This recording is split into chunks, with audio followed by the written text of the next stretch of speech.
जोधपुर में आयोजित तरंग शक्ति 2024 भारतीय वायुसेना द्वारा आयोजित सबसे बड़े बहुराष्ट्रीय हवाई अभ्यासों में से एक है।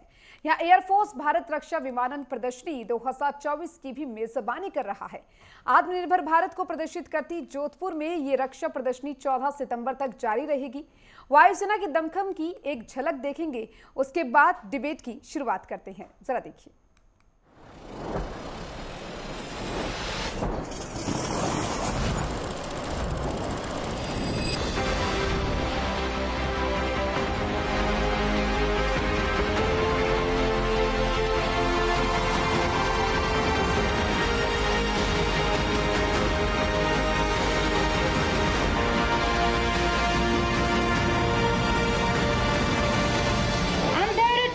Very own light combat aircraft, the Tejas.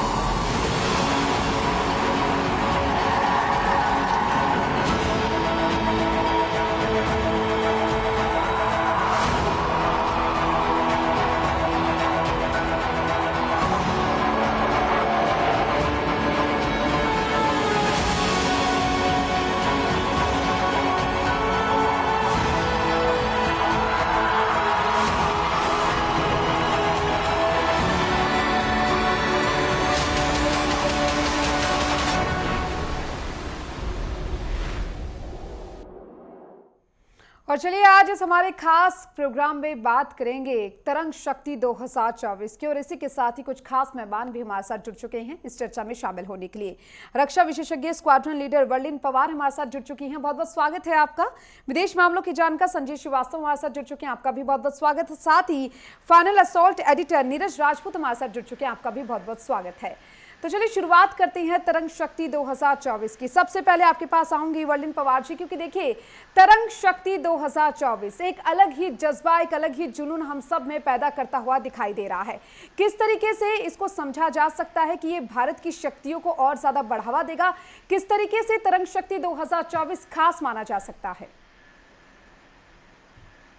Hello Deepika ji. देखिए, बहुत ही बड़ा कदम है इंडियन एयरफोर्स की तरफ से, इनफैक्ट मैं बोलूँगी पूरे भारत की तरफ से।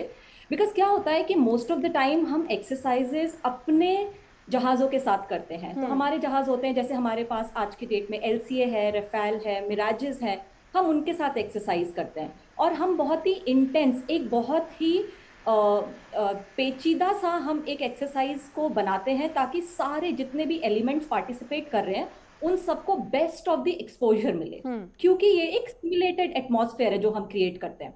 बट ऐसे में जब हम देखते हैं countries, Australia, US, Greece, Sri Lanka, Japan, UK जैसी कंट्रीज आ जाती है, तो उनके भी प्लेटफॉर्म इन एक्सरसाइजेज में ऐड हो जाते हैं। जब ये सारे प्लेटफॉर्म ऐड होते हैं तो ऑफिसर्स को, हमारे जो इंजीनियर्स हैं, कंट्रोलर्स हैं, उनको एक और अच्छा एटमॉस्फेयर मिलता है प्रैक्टिस करने के लिए। तो उस तरह से ये हमको, आप ऐसा समझिए कि एक्सरसाइज एक हमारा स्ट्रेंथ तो शो करता ही है कि हम कितने पावरफुल हैं in terms of our acquisitions, but साथ में ये भी दिखाता है कि हम इतने बड़े जहाज़ों के एक्सरसाइज को हैंडल कर सकते हैं। तो हमारी सक्षमता को भी ये दिखाता है एक लेवल पे। बिल्कुल सही कहा आपने, क्योंकि देखिए बहुत ही बड़ी बात कहीं ना कहीं भारत के लिए मानी जा सकती है और भारतीय वायुसेना के लिए भी मानी जा सकती है। तरंग शक्ति 2024 इसका नाम ही कुछ ऐसा है कि सभी में जैसे तरंग भरते। आपके पास आना चाहूंगी नीरज राजपूत जी, क्योंकि देखिए भारतीय वायुसेना द्वारा आयोजित सबसे बड़े बहुराष्ट्रीय हवाई अभ्यासों में से एक है ये तरंग शक्ति 2024। इसको आप किस तरीके से देखती हैं? बिल्कुल दीपिका, आपने बिल्कुल ठीक कहा है। ये हमारे देश की पहली मल्टीनेशन यानी कि बहुराष्ट्रीय, जिसमें कई देशों की वायुसेनाओं ने हिस्सा लिया है। अभी तक भारत क्या करता था, अमेरिका के साथ, इजराइल के साथ, ऑस्ट्रेलिया के साथ, अलग अलग कंट्रीज, फ्रांस के साथ ये द्विपक्षीय युद्ध अभ्यास करता था, जिसमें हमारे कुछ फाइटर जेट्स होते थे, उनके कुछ होते थे। लेकिन ये पहली बार ऐसा किया गया है, भारत में किया गया है। अभी तक भारत जो था दूसरे देशों में जाता था, अमेरिका जाता था, जहाँ पर रेड फ्लैग एक्सरसाइज होती है, जिसमें 25 से 30 कंट्रीज हिस्सा लेती हैं। तो भारत ने कहा, क्योंकि भारत एक उभरती हुई सुपर पावर है, अब हमें सुपर पावर के साथ साथ हम 5वीं अर्थव्यवस्था भी है, तो हमें अपनी मिलिट्री पावर जो है वो पूरी दुनिया के विश्व पटल पर रखनी है। उसके लिए हमें बहुत जरूरी है कि जितने भी हमारे मित्र देश हैं वो सब एक इकट्ठा एक जगह पर हो और अपनी अपनी जो क्षमताएं हैं, सैन्य क्षमताएं जो हैं, उन सबको हम एक साथ परखें। और जैसे कि रक्षा मंत्री राजनाथ सिंह ने कहा कि कभी जरूरत पड़ती है तो हम एक साथ मिलकर अपने दुश्मन का भी मुकाबला कर सकते हैं। तो उसके लिए ये एक्सरसाइज की गई, जिसमें 21 देशों ने हिस्सा लिया है, जिसमें 7 देश, भारत मिला के 8 देश, उन सबके फाइटर जेट्स हैं, एयरक्राफ्ट्स हैं जो हिस्सा ले रहे हैं। और 16 कंट्रीज ऐसी हैं, 15-16 कंट्रीज ऐसी हैं जिनके ऑब्जर्वर्स आए हैं, जिसमें बांग्लादेश के भी ऑब्जर्वर्स इसमें आए हैं। और बिल्कुल ठीक कहा स्क्वाड्रन लीडर वलीद पवार ने कि हमने अलग अलग देशों के फाइटर जेट्स यहाँ देखे, F-16 यहाँ पर आए हुए हैं, अमेरिका के, ऑस्ट्रेलिया के, F-18 आए हुए हैं, ऑस्ट्रेलिया के आए हुए हैं, साथ ही यूरो फाइटर इंग्लैंड के आए हुए थे, यहाँ पर जर्मनी के आए हुए थे। तो इन सब के साथ भारत ने अपनी सैन्य क्षमताओं को इनके बराबर परखा है। बिल्कुल, भारत की जो क्षमता है वो भी कहीं ना कहीं इससे बढ़ते हुए दिखाई देगी। संजय श्रीवास्तव जी, क्योंकि देखिए विश्व पटल की बात करें तो क्या लगता है किस तरीके से भारत की जो पावर है उसको दर्शाता हुआ ये नजर आएगा तरंग शक्ति 2024, और जो भारत की पावर है उसमें किस तरीके से एनहांसमेंट करते हुए हम अब देखने को मिलेगी? देखिए दीपिका जी, भारत में ये जो सबसे बड़ी मल्टीनेशनल एयरफोर्स की एक्सरसाइज कंडक्ट किया जाना इस बात को स्पष्ट रूप से दर्शाता है कि भारत की जो वायुसेना की जो अपनी स्वयं की शक्ति है वो तो बढ़ ही रही है। हम बड़े एक्विजिशंस कर रहे हैं, स्वयं से अपने जो एयरक्राफ्ट्स को, हेलीकॉप्टर्स को, अनेक अन्य प्लेटफॉर्म्स को निर्मित कर रहे हैं। लेकिन ये जो आज का जो नया भारत है वो अपनी वैश्विक जिम्मेदारियों को भी समझते हुए अंतर्राष्ट्रीय समुदाय के साथ गहरे तरीके से कोलैबोरेट करना चाहता है। और आज हम एक ऐसे परिवेश में रह रहे हैं कि जब पूरे विश्व में रणनीतिक अनिश्चितता बढ़ती जा रही है और महाशक्तियों के बीच में एक टकराव दिखाई देता है, एक वर्चस्व की प्रतिद्वंदिता चल रही है, हथियारों की होड़ बढ़ रही है और जो विश्व का एक जो डेमोक्रेटिक रूल्स बेस्ड ऑर्डर है वो भी आज खतरे में आता हुआ दिखाई दे रहा है। नए तरीके के ध्रुवीकरण पैदा हो रहे हैं और जाहिर है कि भारत ऐसे समय में इन सारी चुनौतियों को ध्यान में रखते हुए इस बात को इंश्योर करना चाहता है कि भारत स्वयं से ताकतवर बना रहे, साथ ही साथ जो विश्व के समुदाय के समक्ष आने वाले खतरे हैं और जो चुनौतियां हैं, जो रूल्स बेस्ड ऑर्डर पे जो खतरे पैदा किए जा रहे हैं उनको ध्यान में रखते हुए भारत हर तरीके से किसी भी चुनौती का मुकाबला करने के लिए अंतर्राष्ट्रीय समुदाय के साथ सहयोग करने के लिए तैयार है। इस बात का भी मैसेज ये एक्सरसाइजेस देती हैं। ये जो एक्सरसाइजेस होती हैं मिलिट्री एक्सरसाइजेस, ये स्वयं की जो क्षमता को तो बढ़ाती ही हैं, अन्य राष्ट्रों के साथ हमारी जो इंटर ऑपरेबिलिटी है उसको तो और सशक्त और मजबूत करते ही हैं। जो हमारी बेस्ट प्रैक्टिसेस हैं वो हम उन राष्ट्रों के साथ साझा करते हैं, उनकी बेस्ट प्रैक्टिसेस से हम सीखते हैं।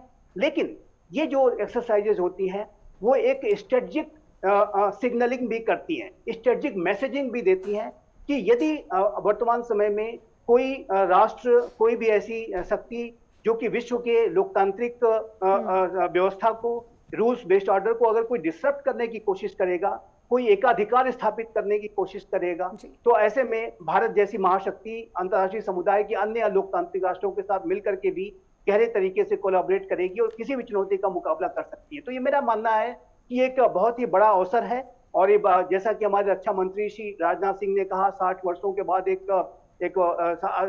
बहुत बड़े स्तर का ये आयोजन किया गया है और जाहिर है कि ये जो समय है ये महत्वपूर्ण है और इसके माध्यम से भारत ने न सिर्फ स्वयं की अपनी शक्ति को बढ़ाने का संकल्प किया है, रक्षा के क्षेत्र में आत्मनिर्भरता को हासिल करने के लिए हम लगातार आगे बढ़ रहे हैं।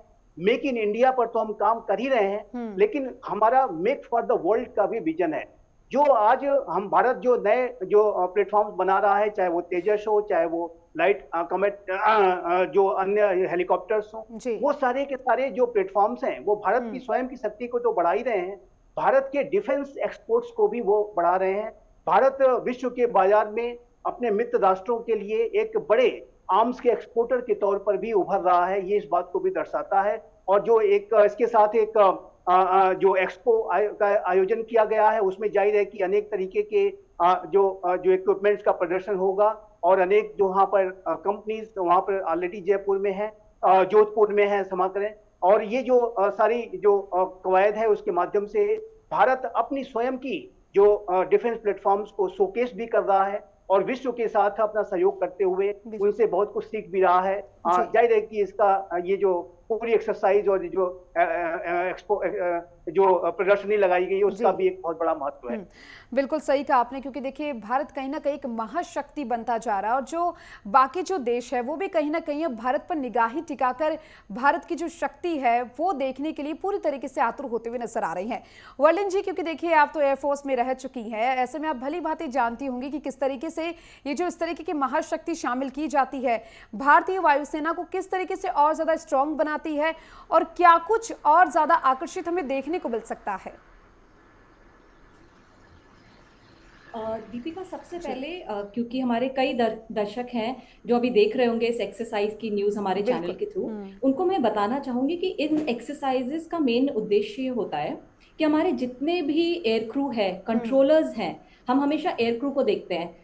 बहुत सारे कंट्रोलर्स होते हैं जो रडार पे बैठ के उनको कंट्रोल करते हैं, बहुत सारे टेक्निकल ऑफिसर्स होते हैं जो टारमैक पे जाके एयरक्राफ्ट की मेंटेनेंस करते हैं, उनको फ्लाई वर्दी बनाते हैं।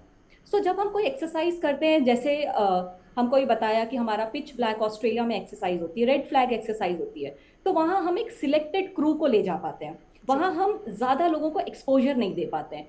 बट जब हम ऐसा देश बनते हैं, ऐसी एक सेना बनते हैं जहाँ पे हम इतने बड़े कंट्रीज को अपने देश में इनवाइट कर पाते हैं कि आप आइए और हमारे अपने जहाज़ों के साथ यहाँ से ऑपरेट करिए, तो सारे सैनिकों के लिए एक्सपोजर बहुत जल्दी बढ़ जाता है। जहाँ पे हम सिर्फ 15% को एक्सपोजर दे सकते हैं दूसरे कंट्री में ले जाके, यहाँ पे हम मैक्सिमम लोगों को एक्सपोजर देते हैं। और जब ये एक्सरसाइज होती है, इसके पीछे एक बहुत बड़ा उद्देश्य रखा जाता है सेना के लेवल पे कि इसको बहुत ही ज़्यादा रियलिस्टिक एटमॉस्फेयर क्रिएट किया जाता है। इनको हम फ्रेंडली एक्सरसाइजेस बोलते हैं, बट जब हम एक्सरसाइजेस को प्लान करते हैं तो एक पूरे तरीके से इसका प्लानिंग होता है, बहुत ही अच्छे तरीके से, बहुत ही निपुणता के साथ घंटों प्लान किया जाता है कि कैसे फॉर्मेशन क्या एक्ट करेगी। तो हवा में भी हम अपने होस्टाइल एंड फ्रेंडली एयरक्राफ्ट का रोल प्ले करते हैं। जब रोल प्ले करते हैं तो उस टाइम पे हम देखते हैं कि किन की मिसाइल्स की कितना ट्रैवल कर सकती है। कल के दिन अगर युद्ध हो गए, जैसे संजीव जी ने बोला कि फ्यूचर में अगर कोई वॉर होती है और हमें वहाँ पार्टिसिपेट करना पड़ता है, तो हमें दूसरे प्लेटफॉर्म्स के बारे में भी नॉलेज है और हमें अपने प्लेटफॉर्म की भी एक रियलिस्टिक नॉलेज हमें पता चलती है। बिकॉज जब हम किसी चीज को बुक पे पढ़ते हैं, वो जब हम हवा में उसको ऑपरेट करते हैं उसमें काफी अंतर होता है और उसका एक्सटर्नल फीचर्स, वेदर, हर चीज उसके रेंज को, मिसाइल रेंज को, एयरक्राफ्ट की फ्लाइंग की रेंज को, हर चीज को अफेक्ट करती है। सो ये एक्सरसाइजेस एक रियलिस्टिक एटमॉस्फेयर क्रिएट करती है for all the crew who can get Indian air force के क्रू के लिए जिनको मैक्सिमम एक्सपोजर मिलता है इसके थ्रू। बिल्कुल। वर्लिन जी, आपने क्रू की बात की तो एक सवाल और है मेरा कि ये जो क्रू होता है, इन सब के पीछे जो स्पेशल क्रू यहाँ पर कहीं ना कहीं रिक्रूट किया जाता है, जिनको स्पेशली यहाँ पर ट्रेनिंग दी जाती होगी, वो किस बेस पे सेलेक्ट होते हैं इस पूरे में? ये जो अभ्यास वगैरह किए जाते हैं उनका क्या कुछ बेस होता होगा सेलेक्ट करने का? बिल्कुल बिल्कुल दीपिका, जो सिलेक्शन प्रोसीजर है आर्म्ड फोर्सेस का, आर्मी, नेवी एंड एयरफोर्स का, ये वर्ल्ड का सबसे टफ सिलेक्शन प्रोसीजर माना जाता है। जब किसी भी कैडेट का सिलेक्शन किया जाता है, किसी भी स्टूडेंट का सिलेक्शन प्रोसीजर पूरा किया जाता है, तो उसमें देखा जाता है कि वो सिर्फ फिजिकल लेवल पे ही फिट ना हो, बट साइकोलॉजिकल लेवल पे भी स्ट्रेस लेने के काबिल हो। इन सब चीज़ों को देखते हुए उनके साइकोलॉजिकल टेस्ट किए जाते हैं, फिजिकल टेस्ट किए जाते हैं, स्टेमिना चेक किया जाता है, उनका इंटेलिजेंस, IQ लेवल चेक किया जाता है। उसके बाद हर ब्रांच को, जैसे कई ब्रांचेस हैं एयरफोर्स में, पायलट्स हैं जैसे फाइटर, ट्रांसपोर्ट एंड एयरक्राफ्ट, वैसे ही रडार कंट्रोलर्स होते हैं। कई ऑफिसर्स हैं जो इन जहाज़ों के उड़ने से पहले वेदर चेक करते हैं। सो उनको वेदर रिलेटेड इक्विपमेंट्स के लिए ट्रेन किया जाता है, क्योंकि एक्सरसाइजेस में बहुत ज़्यादा इंपॉर्टेंस इसको भी दी जाती है कि सैनिक जो इतना अपनी जान की बाजी लगा के सॉर्टीज के लिए जा रहे हैं, उनकी सेफ्टी को भी ध्यान में रखा जाए। बिल्कुल, क्योंकि एक्सरसाइज की ट्रेनिंग के साथ साथ सेफ्टी को पूरा महत्व दिया जाता है। सो सिलेक्शन प्रोसीजर बहुत ही डिफिकल्ट होता है एंड उसके बाद हर ब्रांच की कम से कम 1 साल की, मिनिमम 1 साल की ट्रेनिंग की जाती है ट्रेन्ड इंस्ट्रक्टर्स के साथ। बिल्कुल। जिस तरीके से आपने बताया कि बहुत ज़्यादा टफ जो होता है सिलेक्शन प्रोसीजर होता है और उसके बाद भी इस जज्बे के साथ जब ये ऑफिसर्स निकलकर हम सबके सामने आते तो एक अलग ही जज्बा कहीं ना कहीं देखने को मिलता है। नीरज जी, आपके पास में आना चाहूंगी क्योंकि देखिए तरंग शक्ति 2024 भारत के लिए कहीं ना कहीं नया आयाम स्थापित करा है। ऐसे में आत्मनिर्भर भारत को ये किस तरीके से प्रदर्शित कर सकता है? देखिए, भारत ने ये जो एक्सरसाइज की है, ये तो बात सही है कि हमने मिलिट्री डिप्लोमेसी यानी कि हमारे जो मित्र देश हैं अमेरिका, ऑस्ट्रेलिया, जापान, इनके साथ तो हमारी किस तरह का जो रक्षा सहयोग हो सकता है, हम लोग किस तरह से एक साथ एक दूसरे के प्लेटफॉर्म इस्तेमाल कर सकते हैं, वो तो है ही है।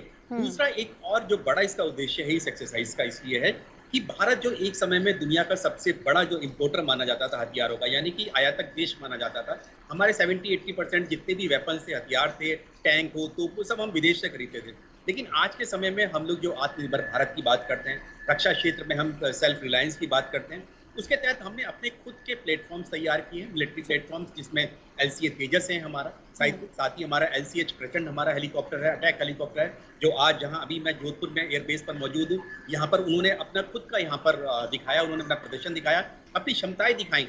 जो यहाँ पर जो 21 देशों के जो एयरफोर्स चीफ्स आए हैं या उनके बड़े जो सीनियर अधिकारी आए हैं, उनके सामने उन्होंने अपना प्रदर्शन किया। तो भारत ये चाहता है कि आज हम अपना केवल हम सेल्फ रिलायंस बने, आत्मनिर्भर बने रक्षा क्षेत्र में, बल्कि जो हमारे मित्र देश हैं उनकी हम जरूरतों का भी पूरा करें। जिनको अगर इस तरह के वेपन्स चाहिए या उनको फाइटर जेट्स चाहिए, जैसे साउथ अमेरिकन कंट्रीज आई हुई हैं, अर्जेंटीना आई हुई है, यहाँ पर आई हुई है, अफ्रीकन कंट्रीज आई हुई है, कीनिया, तंजानिया, तो इन सबको अगर जरूरत है इन फाइटर जेट्स की, इन हेलीकॉप्टर्स की जरूरत है, या जो एक्सपो यहाँ पर लगाई गई है, जो हमारे देश की ही जो स्वदेशी कंपनियां हैं उन्होंने अपने सैन्य उपकरण कौन कौन से तैयार किए, उन सब की यहाँ जोधपुर में एक बड़ी एक्सपोजिशन लगाई गई है। तो वो यहाँ अधिकारी आके देख सकते हैं और अगर उनको जरूरत होती है तो हम उनकी भी जरूरतों को पूरा कर सकते हैं। भारत ने साफ कर दिया है कि हमारी जो नीति रही है, हमारी पॉलिसी जो है वसुदेव कुटुंबकम की है। हम सिर्फ अपने आप अपने ही जरूरतों को पूरा नहीं करेंगे, हम अपने मित्र देशों की भी जरूरतों को भी पूरा करेंगे। जैसे अभी हाल में हमने ब्रह्मोस मिसाइल जो थी फिलीपींस को दी थी, उनको जरूरत है आज फिलीपींस को। आर्मीनिया जैसी कंट्री जो आज आई हुई है इस एक्सरसाइज में, हमने उनको तोप दिए हैं, अपने दिए हैं, हमने अपने उनके रॉकेट्स दिए हैं। तो इसी तरह से अगर कोई दूसरी कंट्रीज भी आती हैं, उनके लिए भी एक ये एक्सपो है देखने के लिए कि आप यहाँ पर आइए, अगर आपको कोई जरूरत है तो हम आपको देने के लिए तैयार हैं। बिल्कुल संजीव श्रीवास्तव जी, क्योंकि देखिए लगातार अगर देखा जाए तो ये जो अभ्यास यहाँ पर किया जा रहा है, तरंग शक्ति 2024 की बात हम कर रहे हैं, क्या इसका मुख्य उद्देश्य ये माना जा सकता है कि वैश्विक मंच पर भारत की जो रक्षा क्षमताएं हैं उनको किस तरीके से बढ़ाया जाए या उनको किस तरीके से प्रदर्शित किया जाए, ये इसका मुख्य उद्देश्य हो सकता है? देखिए, इसके जो उद्देश्य हैं बहुत ही स्पष्ट हैं कि भारत इसके माध्यम से इस बात का को स्पष्ट रूप से दर्शा रहा है कि आज भारत का जो डिफेंस पॉस्चर है, जो भारत की जो पोजीशन ऑफ स्ट्रेंथ है, वो लगातार सशक्त और मजबूत हो रही है। और आपका ये जो नया भारत है वो अंतर्राष्ट्रीय समुदाय के साथ भी गहरे तरीके से कोलैबोरेट कर रहा है। जैसा कि नीरज जी ने कहा कि आज के समय में हम इस तरीके के जो डिफेंस प्लेटफॉर्म्स हैं उनको निर्मित कर रहे हैं अपने मेक इन इंडिया प्रोग्राम के तहत। अपने स्वयं की जो डिफेंस एक्विजिशन की रिक्वायरमेंट्स हैं उसको तो हम पूरा कर ही रहे हैं, साथ ही साथ अपने मित्र राष्ट्रों को भी हम ये जो प्लेटफॉर्म्स हैं वो प्रोवाइड करा रहे हैं। जैसे फिलीपींस को हमने ब्रह्मोस मिसाइल्स प्रोवाइड कराई, उसी तरीके से अनेक राष्ट्रों ने भारत के जो तेजस फाइटर जेट्स में अपनी अभिरुचि दिखाई है। अन्य जो DRDO के द्वारा जो प्लेटफॉर्म्स डेवलप किए गए हैं उनमें अनेक राष्ट्रों ने अपनी अभिरुचि दिखाई है और भारत का जो डिफेंस एक्सपोर्ट है वो लगातार बढ़ रहा है। और हमारी जो रक्षा नीति है उसमें हमारा मेक इन इंडिया के विजन की तो हम बात करते ही करते हैं, मेक फॉर द वर्ल्ड के विजन की भी हम बात करते हैं। और जब ये मेक फॉर द वर्ल्ड का जो विजन आता है की जो बात होती है तो इसमें हम मित्र राष्ट्रों को तो सहयोग देना वो तो उसका लक्ष्य है ही। जिन राष्ट्रों को ऐसी आवश्यकताएं हैं, जो मित्र राष्ट्र हैं, जो सकारात्मक शक्तियां हैं, उनको हम अपना सहयोग और प्लेटफॉर्म्स प्रोवाइड करा ही रहे हैं। लेकिन और इससे हमारा डिफेंस एक्सपोर्ट भी बढ़ रहा है।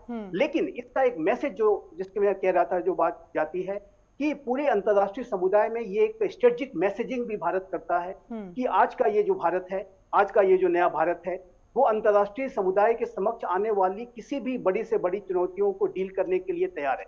आप ये जानते हैं, जैसा कि मैं अभी अंतर्राष्ट्रीय परिवेश की बात कर रहा था, कि चुनौतियां बढ़ती जा रही हैं और भारत से विश्व की अपेक्षाएं बहुत बढ़ रही हैं। लेकिन जो सबसे अच्छी बात यह है कि ये जो नया भारत है अपनी अपेक्षाओं को कहीं ना कहीं पूरा खरा करने उतर के रहा लिए है। अपने जी। आप को तैयार कर रहा है बिल्कुल। और अपनी पोजीशन ऑफ स्ट्रेंथ को, अपने डिफेंस पॉस्चर को, जाहिर है कि हमारा जो नॉर्दर्न एडवर्स और वेस्टर्न एडवर्सरी चाइना और पाकिस्तान जैसे जो राष्ट्र हैं, उनको भी ये मैसेज जाता है कि ये जो भारत है वो किसी भी तरीके से अपने आप को डिफेंड कर सकता है और अंतर्राष्ट्रीय समुदाय के साथ कोलैबोरेट करते हुए ऐसी किसी चुनौती का मुकाबला कर सकता है। तो इसका जो मैसेज है बहुत ही लार्जर है, बहुत ही क्लियर है। भारत अपनी स्वयं की शक्ति को दर्शा रहा है, भारत अंतर्राष्ट्रीय समुदाय के साथ सहयोग को दर्शा रहा है और भारत इस बात को भी दर्शा रहा है कि वो भारत सिर्फ डिफेंस प्लेटफॉर्म्स अपने स्वयं के लिए नहीं बनाएगा बल्कि अपने मित्र राष्ट्रों के लिए भी बनाएगा, उन्हें ये प्रोवाइड कराएगा। संजीव जी, एक सवाल और है मेरा आपसे कि देखिए, जिस तरीके से रक्षा नीति और विदेश नीति की हम यहाँ पर बातचीत कर रहे हैं, तो क्या लगता है किसी तरह का कोई बदलाव हमें और भी सकारात्मक तौर पर इन नीतियों में करना चाहिए ताकि भारत खुद को और स्ट्रांगली सबके सामने प्रेजेंट कर सके? देखिए, बहुत अच्छा सवाल आपने किया है और मैं इसमें अवश्य कहना चाहूंगा कि भारत के लिए ये बेहद आवश्यक है कि भारत लगातार अपनी शक्ति को अधिक से अधिक बढ़ाए। और हम जानते हैं कि अगर मैं चाइना की विशेष रूप से बात करूं, जो कि मेरे असेसमेंट के मुताबिक 21वीं सदी की पूरे अंतर्राष्ट्रीय समुदाय के लिए सबसे बड़ी चुनौती है और वो हमारा नेबर भी है, हमारा पड़ोसी भी है। हमारे लिए चाइना का जो एक चैलेंज है वो बहुत बड़ा है और चाइना एक ऐसा राष्ट्र है जो कि शक्ति के सामने वो सर झुकाता है। शक्ति के और यदि आप कहीं कमजोरी दिखाएंगे तो उसको एक्सप्लॉइट करने से नहीं चूकेगा। जैसा कि आपने देखा कि किस तरीके से इंडिया चाइना बॉर्डर एरियाज पर वो अनेक तरीके की साजिशें रचता है। आतंकपरस्त पाकिस्तान भी भारत को टारगेट करने की लगातार कोशिश करता है, भले से उसकी अंदर की स्थिति कितनी भी खराब क्यों ना हो, आज भी आतंक की साजिशें रच रहा है। तो ये जो एडवर्सरीज हैं हमारे पड़ोसी हैं और ये जो इन एडवर्सरीज के समक्ष हमें अपनी पोजीशन ऑफ स्ट्रेंथ को, अपने डिफेंस पॉस्चर को लगातार सशक्त और मजबूत बनाना हो। चाहे वो हमारे एयरक्राफ्ट को के फाइटर जेट्स के एक्विजिशंस की बात हो, मेरा ऐसा मानना है कि भारत के पास कम से कम 44 जो है स्क्वाड्रन्स होने चाहिए। अभी ये स्क्वाड्रन्स की संख्या कम है, लेकिन भारत को लगातार ऐसे विमानों को हमसे निर्मित करना होगा।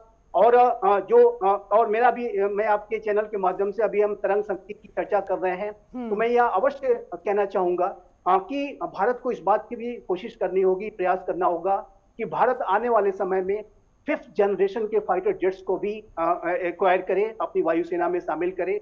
4.5 जनरेशन के राफेल फाइटर जेट्स हमारे पास ऑलरेडी मौजूद हैं, लेकिन हमें अपनी शक्ति को लगातार बढ़ाना हो, सबमरीन की संख्या को बढ़ाना हो। तो ये जो भारत का जो ओवरऑल जो डिफेंस पॉस्चर है उसको लगातार सशक्त और मजबूत करने की आवश्यकता है। और आप जानते हैं कि हम अपने एयरक्राफ्ट कैरियर के लिए भी जो राफेल का जो नेवल वर्जन है उसको एक्वायर करने की प्रक्रिया में है। तो ये भारत अपनी शक्ति को तो बढ़ा रहा है, लेकिन चैलेंजेस जितने बड़े हैं उसको ध्यान में रखते हुए हमें अपनी शक्ति को और अधिक से अधिक मजबूत बनाने की आवश्यकता है। और रक्षा के क्षेत्र में आत्मनिर्भरता, self reliance in defence production का जो हमारा विजन है उसको और अधिक से अधिक तेज गति से आगे बढ़ाना होगा। हमें अपने स्वयं के जो वेपन्स को डेवलप करने की जो प्रक्रिया है उसको अपने रिसर्च एंड डेवलपमेंट के माध्यम से और तेज करने की आवश्यकता है, जो कि मेरा विश्वास है कि हम कर रहे हैं। और आने वाले समय में आप देखेंगे कि भारत की जो ये शक्ति है वो और अधिक बड़ी स्तर पे और बड़ी हुई आपको बिल्कुल संजीव जी, कहीं ना कहीं देखिए इन सब के बीच में एक अच्छी बात ये भी है कि जो अपेक्षाएं जो बाकी जो राष्ट्र है भारत से कर रहे हैं, कहीं ना कहीं भारत उन पर खरा उतरता हुआ भी दिखाई दे रहा है और जो अपेक्षाएं हैं वो और ज्यादा कहीं ना कहीं बढ़ती जा रही है, क्योंकि भारत और भी ज्यादा दिन प्रतिदिन इस तरीके के आयाम स्थापित करके और भी स्ट्रांग होता जा रहा है। जो पावर है भारत की पूरी दुनिया में वैश्विक मंच पर एक अलग ही तरीके का जो संदेश है वो देती हुई नजर आ रही है। वर्णन जी, क्योंकि देखिए इंडियन एयरफोर्स की बात करें तो आपने बहुत करीब से देखा क्योंकि आप वहां पर रही हैं। अब ऐसे में इस तरीके के ये जो युद्धाभ्यास होते हैं, युद्ध में वो किस तरीके से एक इंपॉर्टेंट रोल प्ले कर सकते हैं? क्या कुछ स्ट्रांगली हम युद्ध में इस तरीके के युद्धाभ्यास से देख सकते हैं? किस तरीके से रिप्रेजेंट कर सकते हैं? दीपिका जी, बहुत ही फेमस लाइन है, the more we sweat in peace less we bleed in war. बिल्कुल, जिसका अर्थ ये है कि जितना हम अपने शांति के टाइम पे, जब वॉर नहीं हो रही है, उसमें हम जितना पसीना बहाएंगे उतना हम कम खून बहाएंगे जब युद्ध होगा। बिल्कुल। सो सैनिकों की अगर आप नजरिए से देखें, वो सिर्फ इसी सोच के साथ आगे बढ़ते हैं कि जितना हम अभी प्रैक्टिस करेंगे, जितना हम अभी दूसरों के प्लेटफॉर्म्स को सीखेंगे, उनके वर्किंग कल्चर को सीखेंगे, कैसे वो किसी सिस्टम को जल्दी से जल्दी एक जहाज के लैंड होने के बाद उसको फिर से कितनी जल्दी अवेलेबल कराते हैं फिर से टेक ऑफ करने के लिए, जितनी जल्दी वो ये सीखेंगे, इनका सीधा असर आपको, अगर हमको कभी ऐसी परिस्थितियां देखनी पड़ी जहां जरूरत पड़े युद्ध की, बिल्कुल। वहां पे हमें ये काम आता है। सो ये सबसे ज्यादा इंपॉर्टेंट है सैनिकों के मनोबल के लिए, उनका मोटिवेशन बहुत हाई होता है। बिल्कुल सही कहा आपने, क्योंकि देखिए इस तरीके की शक्तियां कहीं ना कहीं भारतीय वायुसेना में शामिल करना जो सेना है उनको कहीं ना कहीं एक बल यहां पर प्रदान करती है, मोटिवेट उनको करती है आगे के लिए। नीरज जी, देखिए लगातार स्वदेशीकरण से लेकर सशक्तिकरण का ये जो पूरा पीरियड हमने देखा है भारत में, उसको आप किस तरीके से देखते हैं? सशक्तिकरण का जो विजन यहाँ पर देखा गया था वो कितना क्लियर होता हुआ दिखाई दे रहा है, वो कितना पूरा होता हुआ अब दिखाई दे रहा है? बिल्कुल दीपिका, हम लोगों ने पिछले 8-10 साल में काफ़ी प्रगति की है और जी। कोशिश यही की जा रही है कि जितने हमारे हथियार हैं, जो इम्पोर्टेंट हथियार हैं, अगर थल सेना की बात करें तो तोप है, रॉकेट्स हैं या टैंक है। जैसे हाल ही में अभी हम लोगों ने अपना लाइट टैंक हमने तैयार किया है, डीआरडीओ ने तैयार किया, अपना लाइट टैंक तैयार किया है। इसके अलावा हम लोग एक नया टैंक के लिए प्रोजेक्ट जो है रक्षा मंत्रालय ने उसके लिए हरी झंडी दे दी है, जो हमारा मेन बैटल टैंक होगा, FRCB जिसको हम लोग बोलते हैं। तो वो हमारे टैंक्स हैं। तो वो देखिए, कोई भी देश, चाहे अमेरिका ही क्यों ना हो, या ऑस्ट्रेलिया जैसी कंट्री है, इंग्लैंड जैसी कंट्री, उनको भी जरूरत पड़ती है। वो भी दूसरे देशों की तरफ देखते हैं बहुत सारे उपकरणों के लिए, सैन्य उपकरणों के लिए, सेमीकंडक्टर्स के लिए या चिप्स जो होती है। लेकिन हम लोगों ने जो पिछले 70-80 साल में, जो हमसे आज़ादी के बाद से, हम बिल्कुल पूरी तरह से निर्भर रहे विदेशों के ऊपर, विदेश के ऊपर है, रशिया के ऊपर हम लोग निर्भर रहे। 70 से 80% हमारे जो हथियार थे वो रशिया से ही आते थे। आज के समय में जब रशिया खुद फंस गया है, अपने युद्ध में फंस गया है, सप्लाई लाइंस वहां से जो है हमारी बाधित हो गई हैं, ऐसे समय में बहुत जरूरत है कि हम अपने खुद के हथियार तैयार करें और ऐसे हथियार तैयार करें कि निकट भविष्य में अगर कोई युद्ध हो तो हमारे जो सैनिक हैं वो विदेशी हथियारों से लड़ाई न लड़ें, खुद के अपने हथियारों से लड़ाई लड़ें। हमने करगिल वॉर में देखा था किस तरह से जो विदेशी ताकतें थी, सुपर पावर्स थी, जो आज हमारे मित्र देश हैं, उस वक्त उन्होंने हमारी जो सप्लाई लाइन थी रोक दी थी, गोला बारूद रोक दिया था। तो इसलिए हमने बहुत कुछ किया, लेकिन जैसे संजीव जी ने कहा, अभी हमें बहुत कुछ करना बाकी है। हमारी स्क्वाड्रन्स कब है? 30 अभी स्क्वाड्रन है, 42 स्क्वाड्रन हमें लेके जानी है। 2 वॉर फ्रंट के लिए हमें तैयार रहना होगा। बिल्कुल नीरज जी, सही कहा आपने, क्योंकि देखिए कहीं ना कहीं भारत की शक्ति को बढ़ावा ये इस तरीके के जो आयाम नए स्थापित किए जा रहे हैं, जो शक्तियां एड ऑन की जा रही है वायुसेना में, कहीं ना कहीं विश्व पटल पर भी भारत को और ज़्यादा स्ट्रांग बनाती है और जो भारत की पावर है, जो भारत की शक्ति है, उसको कहीं ना कहीं प्रदर्शित करती हुई नजर आती है। तो चलिए, बहुत बहुत शुक्रिया आप तीनों का इस तमाम चर्चा में शामिल होने के लिए और अपने अपने जो व्यूज़ हैं जो आप सभी ने दर्शकों के साथ शेयर किए, उसके लिए भी बहुत बहुत शुक्रिया। देखिए, वायुसेना के दमखम की एक और झलक हम सभी को देखने के लिए मिल रही है। तरंग शक्ति 2024 को लेकर नए आयाम भारत के लिए स्थापित करता हुआ नजर आ रहा है, जो एक गर्व की अनुभूति हम सबको करवाता हुआ दिखाई दे रहा है। तो चलिए, फिलहाल के लिए इस चर्चा में इतना ही। मुझे दीजिए इजाजत, यहां रुकेंगे एक छोटे से ब्रेक के लिए।